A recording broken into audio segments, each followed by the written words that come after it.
Go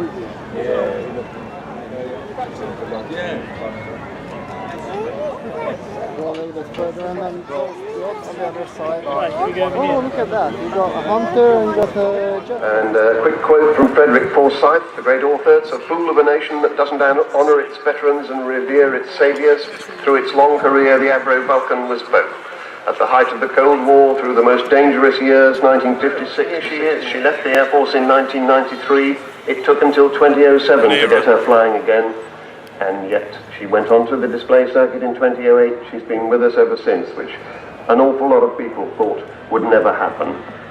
So at the right-hand end of the runway, poised and ready to go, she's now rolling.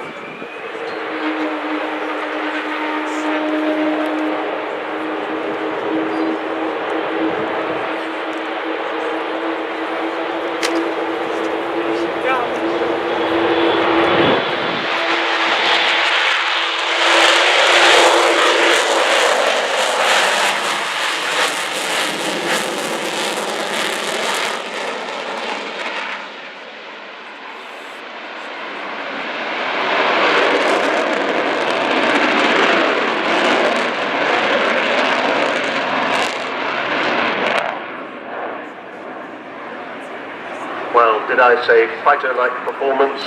That's it. This is an aeroplane that used to weigh maximum 204,000 pounds, 96 tons, and it had that kind of performance. Sadly, we're not allowed these days to do the rolls that the pilots used to do in the early days at Farnborough, but she still could easily do it. She's that kind of performer. Now, of course, right at the end of Vulcan's operational career in 1982, Vulcan 607 hit the centre line of Port Stanley runway in the Falkland Islands with one bomb and hit the edge with another, making the runway unusable for the Argentine fast jets. It had been the longest bombing raid in history, 7,760 miles round trip. Here she comes again.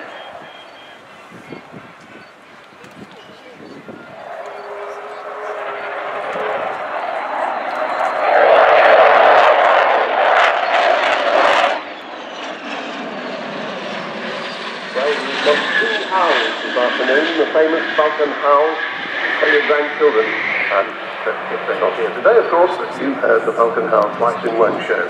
It is an extraordinary and unique sound.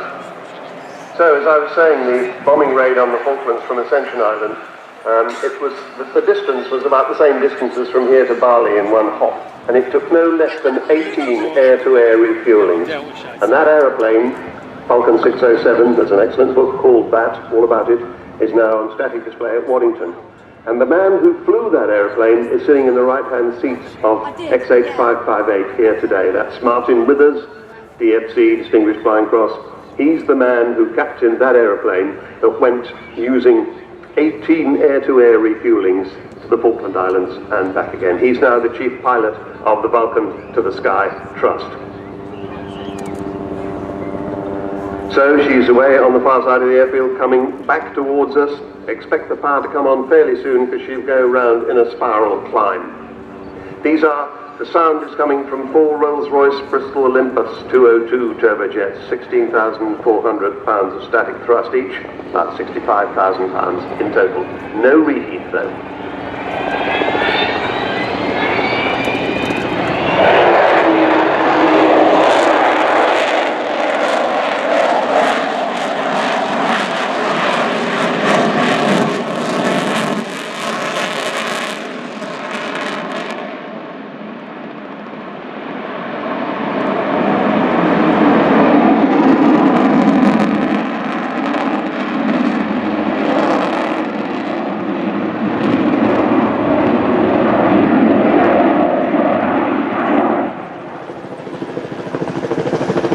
Martin Withers is indeed on board, but he's not flying the aircraft today. He's the co-captain. The man flying it is Kev Rumens, who used to fly Victor tankers, but also flew in the Vulcan display flight, and became a tornado pilot after that. So Kev Rumens is the pilot flying today. Now you see the gear has come down, and that means, well, this aircraft has 18 wheels altogether. 16 of them in the main undercarriage and 2 on the nose wheel. You'll get a good view of those as she comes by. And as she comes to the centre of the display, we'll see the undercarriage come up. And the next manoeuvre after that, she'll demonstrate the size of the bomb bay, the weapons bay inside that. Of course, the weapons bay in a bomber is the very heart of the machine. It's what the whole thing is designed to do. It's what flying the aeroplane is all about. And you'll see the size of that. And on that Falklands raid, it took 21 1,000-pound bombs, 21,000 pounds of bombs in that bomb bay, which is really quite extraordinary. So here she is, gear down.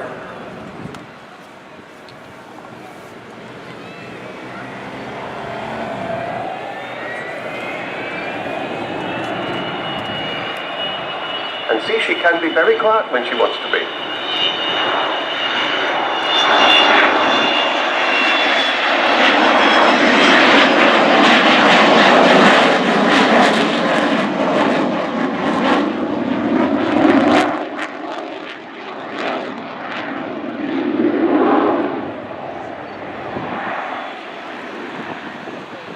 Actually, seeing the undercarriage down like that reminds me that when somebody was doing an underwing tour at Waddington, and by the way, you will be able to do that after she's flown here today, if you want to, somebody left a complete set of lip marks on the undercarriage door. Now, we know that everybody loves Vulcan, but really, this is a bit much. But honestly, if you go on a tour, please don't do it again, because it'll get out of control. But anyway, I think it kind of went viral anyway on the internet. Now, this aeroplane was actually the first B-2 version of the Vulcan into RAF service and Bomber Command in 1960. The first plane that year, so she's 64 this year. Look for the bomb bay opening as she comes by. There it is. Bomb bay.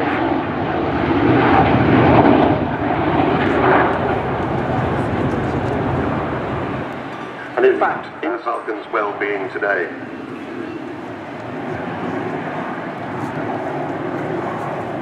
And next time she comes past us, we'll see the bomb bay doors closing, operated by the third man on board, the Air Electronics Officer Phil Davies, who works for Silex ES, and they very kindly give him time off to come and help display the Vulcan. Very important to have the AEO on board. He runs the electrics of the airplane. It used to be called the electric bomber. It's got huge electric systems and big generators on each engine. He's in charge of all that stuff. In operational mode, she would have had 2 navigators as well, a navigator plotter and a navigator radar, but they did away with those, and that partly accounted for the 10-ton reduction in weight on this aircraft from what she weighed when she was in operational service. And there's that huge bomb bay.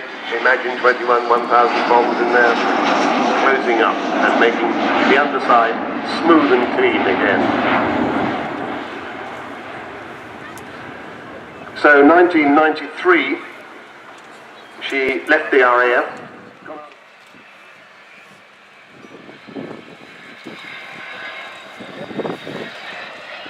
Actually, I don't think she is speeding up, remaining quite slow.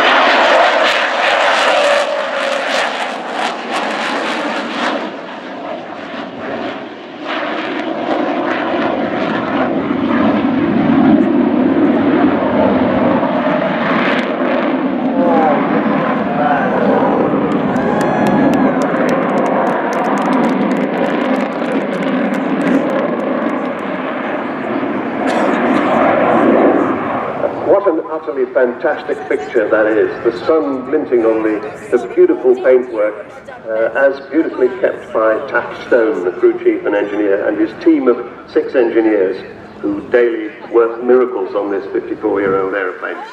He says, he's quoted as saying, 558, that's this aeroplane, 558 is my baby.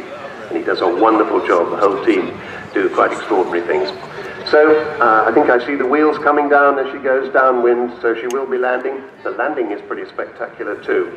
I don't think she'll be streaming her braking parachute, but I'm sure Kev will be keeping the nose up, keeping the nose wheel off for as long as possible and allowing the airflow against those huge barn door, actually much bigger than a barn door, delta wings to slow the airplane down. When she's finished, she will be towed back into position where she was before, and that's right close to the Vulcan village, which is quite far off to the left-hand end of the display line.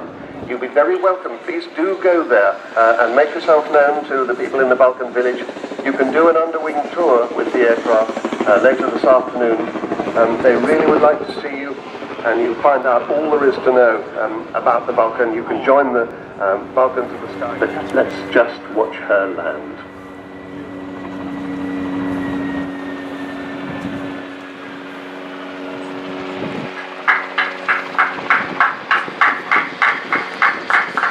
There he is, Kev Rumins keeping the nose right up, the tail almost scraping along the runway. He does have a little warning machine that tells him when the tail's getting close.